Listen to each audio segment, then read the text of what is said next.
अस्सलाम वालेकुम दोस्तों, ਜਿਹੜੇ परिंदे मुर्गे गर्मी करते हैं, गर्मी की वजह तो मूँह खोल के हाँपते हैं और तलखी महसूस करते हैं, उन्होंने बारे अज थोड़ी जी गलबात करांगे कि इन्हां दी खुराक, इन्हां दा पानी और इन्हां दा रहन सहन का तरीकाकार।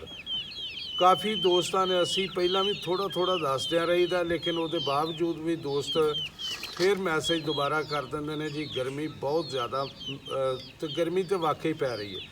दो चीज़ां डिपेंड करदियां, एक तो तुसी जे अगर लेट खोलोगे, फर्ज करो साड़ी अपनी रूटीन असी 5 बजे परिंदे बाहर कढ़ देने, 8 बजे तक रहना फिरना, उस तो बाद जिथे गर्मी थोड़ी जी महसूस होनी है इन्हें आपो अपनी जगह पर चले जाना। पहले नंबर पर असी तुहानूं खुराक का थोड़ा जिहा दसने कि खुराक जिहड़ी परिंदे नूं पानी है जिहड़ा गर्मी तलखी महसूस कर रहा, उन्होंने तुसी पहले नंबर पर उसकी खुराक ठीक करो, दूसरे नंबर पर पानी है, तीसरे नंबर पर उसदे रहन सहन ते जिहड़ी जगह। ये तिन्ने जिहियां चीज़ां असी जिन्नी देर ख्याल नहीं करांगे उन्नी देर तक साडा परिंदा सैट नहीं होएगा।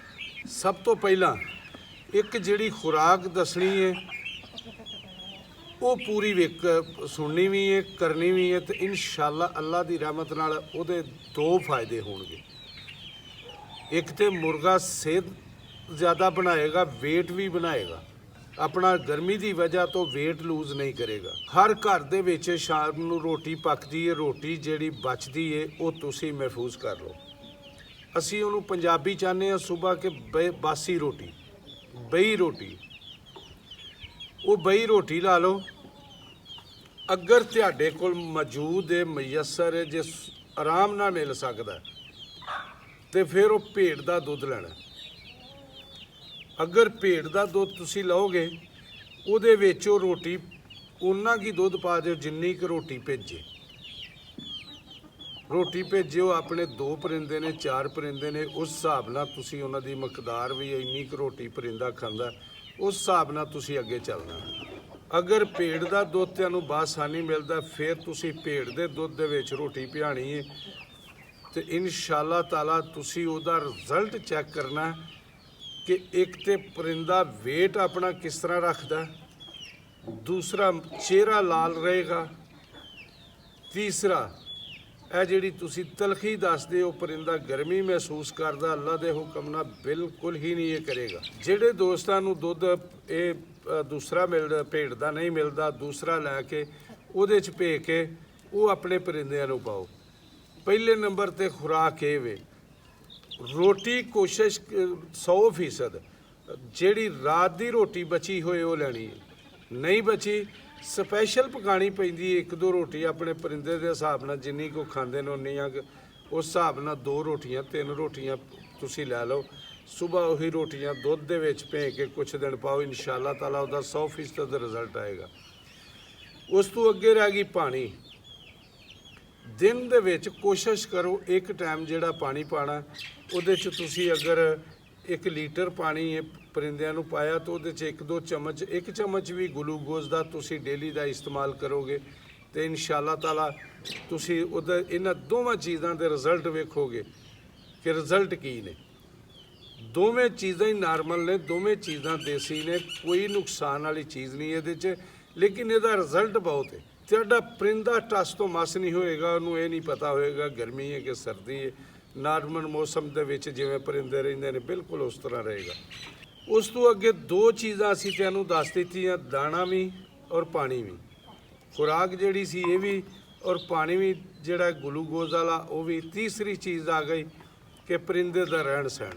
100% कोशिश ये करिया करो जदों सुबह परिंदिਆਂ ਨੂੰ अपनिਆਂ ਨੂੰ बाहर कढ़दे हो पिछों खुड्डा बिल्कुल साफ करो, खुड्डा साफ करके उहदे अंदर पानी तरौंको। दूसरे नंबर पर जिस दोस्तां दे खुड्डे पक्के ने उन्हां दे विच कोशिश करो कि पहले नंबर पर जे तुहानूं आसानी नाल मिल सकदी है तो भल पा दिओ।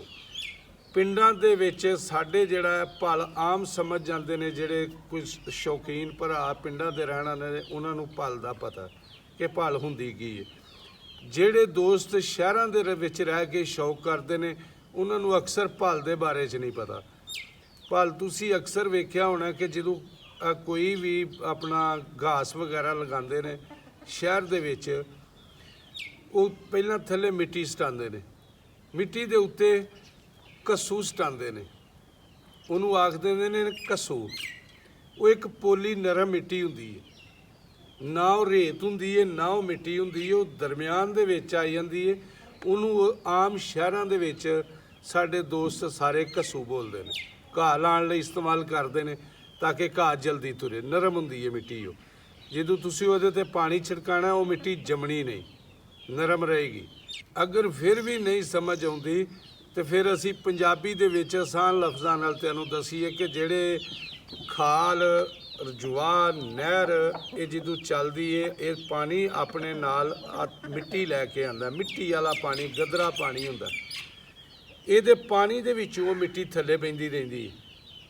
ਜਦੋਂ ਉਹ ਮਿੱਟੀ ਥੱਲੇ ਬਹਿ ਜਾਂਦੀ ਏ, ਅਕਸਰ ਜਦੋਂ ਖਾਲਾ ਖੁਸ਼ਕ ਹੁੰਦਾ ਤਾਂ ਤੁਸੀਂ ਥੱਲੇ ਜਿਹੜੀ ਵੀ ਮਿੱਟੀ ਖਾਲ ਦੇ ਹੁੰਦੀ ਹੈ ਵਿੱਚ, ਉਹਨੂੰ ਅਸੀਂ ਭਲ ਬੋਲਦੇ ਹਾਂ। ਜਿਹੜੀ ਕਹਿਣ ਦਾ ਮਕਸਦ ਹੈ ਕਿ ਪਾਣੀ ਦੇ ਵਿੱਚੋਂ ਮਿੱਟੀ ਫਿਲਟਰ ਹੋ ਕੇ ਜਿਹੜੀ ਖਾਲ ਦੇ ਵਿੱਚ ਥੱਲੇ ਬਹਿ ਜਾਂਦੀ ਹੈ, ਉਹਨੂੰ ਅਸੀਂ ਭਲ ਬੋਲਦੇ ਹਾਂ। ਦੋਸਤੋ, 3 ਚੀਜ਼ਾਂ ਤੁਹਾਨੂੰ ਦੱਸੀਆਂ, ਚੌਥੀ ਚੀਜ਼ ਵੀ ਇਹ ਵੀ ਬੜੇ ਗੌਰ ਨਾਲ ਸੁਣਨੀ ਹੈ ਕਿਉਂਕਿ ਸਾਰਾ ਦਿਨ ਪਿੱਛੇ ਇਹ ਚੱਲਣੀ ਹੈ। ਚੌਥੀ ਚੀਜ਼ ਇਹ ਵੇ ਕਿ ਜਿਹੜੀ ਸਾਰਾ ਦਿਨ ਆਮ ਰੂਟੀਨ ਦੇ ਵਿੱਚ ਪਰਿੰਦੇ ਨੇ ਖੁਰਾਕ ਖਾਣੀ ਹੈ, ਉਹ ਕਿਹੜੀ ਹੈ ਤੇ ਉਹਦਾ ਅਸੀਂ ਕੀ ਕਰਨਾ। ਅਸੀਂ ਜੋ ਖੁਦ ਇਸਤੇਮਾਲ ਕਰਨੇ ਆ ਦੋਸਤਾਂ ਨਾਲ ਉਹੀ ਸ਼ੇਅਰ ਕਰਾਂਗੇ। ਅਗਰ ਕਿਸੇ ਦੋਸਤ ਦਾ ਦਿਲ ਕਰੇ ਉਹ ਕਰੀ ਜਾਏ ਇਸਤੇਮਾਲ, ਨਾ ਦਿਲ ਕਰੇਗਾ ਫਿਰ ਨਾ ਕਰੇ, ਲੇਕਿਨ ਚੀਜ਼ ਉਹ ਇਸਤੇਮਾਲ ਅਸੀਂ ਜਿਹੜੀ ਕਰਨੇ ਆ ਪਏ ਉਹੀ ਦੋਸਤਾਂ ਨਾਲ ਸ਼ੇਅਰ ਕਰੀਦੀ। ਗਰਮੀ ਦੇ ਵਿੱਚ ਜਦੋਂ ਦੀ ਗਰਮੀ ਸ਼ੁਰੂ ਹੋਈ ਹੈ ਜ਼ਿਆਦਾ, ਉਸ ਤੋਂ ਲੈ ਕੇ ਹੁਣ ਤੱਕ ਅਸੀਂ 2 ਹੀ ਚੀਜ਼ਾਂ ਆਮ ਰੂਟੀਨ 'ਚ ਜਿਹੜੀ ਖੁਰਾਕ ਹੈ ਉਹਦੇ 'ਚ ਇਸਤੇਮਾਲ ਕਰਨ ਡਏ। ਚੀਜ਼ਾਂ ਕਿਹੜੀਆਂ ਨੇ? ਮੱਕੀ ਔਰ ਗੰਦਮ, ਇਹਨਾਂ ਦਾ ਮੋਟਾ ਮੋਟਾ ਦਲੀਆ ਕਰਾ ਲੈਣਾ। ਮੋਟਾ ਮੋਟਾ ਦਲੀਆ ਕਰਾ ਕੇ ਤੁਸੀਂ ਉਹ ਆਪਣੇ ਕੋਲ ਰੱਖ ਲਓ, 20-20 ਕਿਲੋ ਲੈ ਲਓ ਪਰਿੰਦਿਆਂ ਦੇ ਹਿਸਾਬ ਨਾਲ, ਜਿਹੜਾ 4 ਦਿਨ ਤੁਹਾਡੇ ਗੁਜ਼ਰ ਜਾਣ ਉਸ ਤੋਂ ਬਾਅਦ ਫੇਰ ਸਹੀ। ਉਹ ਲੈ ਕੇ ਤੁਸੀਂ ਉਹਨੂੰ ਸ਼ਾਮ ਨੂੰ ਭਿਓ ਦੇਣਾ। ਜਿੰਨੇ ਪਰਿੰਦੇ ਨੇ ਆਪਣੇ ਪਰਿੰਦਿਆਂ ਦੇ ਹਿਸਾਬ ਨਾਲ ਤੁਸੀਂ ਉਸ ਖੁਰਾਕ ਨੂੰ, ਮੱਕੀ ਦੇ ਦਲੀਏ ਨੂੰ ਔਰ ਗੰਦਮ ਦੇ ਦਲੀਏ ਨੂੰ ਸ਼ਾਮ ਨੂੰ ਭੇ ਦਿਓ। ਸ਼ਾਮ ਨੂੰ ਭੇ ਕੇ ਸਵੇਰ ਆਣ ਕੇ ਉਹਦਾ ਪਾਣੀ ਉਤਾਰ ਦੇਣਾ। ਪਾਣੀ ਉਤਾਰ ਕੇ ਥੋੜ੍ਹੀ ਜਿਹੀ ਉਹਨੂੰ ਖੁਸ਼ਕ ਜਿਹਾ ਹੋਣ ਦੇਣਾ ਜ਼ਰਾ, ਬਾਕੀ ਵੀ ਪਾਣੀ ਜਿਹੜਾ ਹੈ ਉਹ ਵੀ ਖਤਮ ਹੋ ਜਾਏਗਾ, ਵਿੱਚੋਂ ਨੁੱਚੜ ਜਾਏਗਾ। ਜਿਸ ਟਾਈਮ ਉਹ ਖੁਰਾਕ ਉਹ ਆਪਣੇ ਪਰਿੰਦਿਆਂ ਨੂੰ ਤੁਸੀਂ ਖੁਰਾਕ ਪਾਣੀ, ਜਿਹੜੀ ਆਮ ਰੂਟੀਨ ਦੇ ਵਿੱਚ ਸਾਰਾ ਦਿਨ ਪਰਿੰਦੇ ਖੁਰਾਕ ਖਾਣੀ ਹੈ, ਉਹ ਸਿਰਫ ਮੱਕੀ ਦਾ ਦਲੀਆ ਔਰ ਕਣਕ ਦਾ ਦਲੀਆ, ਲੇਕਿਨ ਪਾਣਾ ਭੇ ਕੇ ਵੇ, ਕਿਉਂਕਿ ਤੁਹਾਨੂੰ ਪਤਾ ਦੋਵੇਂ ਚੀਜ਼ਾਂ ਥੋੜ੍ਹੀਆਂ ਜਿਹੀਆਂ ਹਾਰਡ ਹੁੰਦੀਆਂ ਨੇ। ਉੱਤੋਂ ਗਰਮੀ ਹੈ, ਗਰਮੀ ਦੇ ਵਿੱਚ ਖੁਰਾਕ ਨਰਮ ਹੀ ਹੋਏ ਤੇ ਪਰਿੰਦਾ ਅੱਛੇ ਤਰੀਕੇ ਨਾਲ ਹਜ਼ਮ ਕਰਦਾ, ਆਪਣਾ ਵੇਟ ਵੀ ਬਰਕਰਾਰ ਰੱਖਦਾ ਔਰ ਬਿਮਾਰੀ ਤੋਂ ਵੀ ਮਹਿਫੂਜ਼ ਰਹਿੰਦਾ। ਜਿੰਨੀ ਹਾਰਡ ਖੁਰਾਕ ਦੇਵਾਂਗੇ ਉਨਾ ਪਰਿੰਦੇ ਨੂੰ ਨੁਕਸਾਨ ਹੋਏਗਾ। ਪਰਿੰਦਾ ਤਲਖੀ ਵੀ ਜ਼ਿਆਦਾ ਕਰੇਗਾ, ਗਰਮੀ ਵੀ ਮਹਿਸੂਸ ਜ਼ਿਆਦਾ ਕਰੇਗਾ, ਠੀਕ ਹੈ। ਉਨਾ ਅਸੀਂ ਉਹਨੂੰ ਸਹੂਲੀਅਤ ਨਹੀਂ ਦੇ ਸਕਾਂਗੇ ਜਿਸ ਹਿਸਾਬ ਨਾਲ ਅਸੀਂ ਉਹਨੂੰ ਸਖਤ ਖੁਰਾਕ ਦੇਤੀ।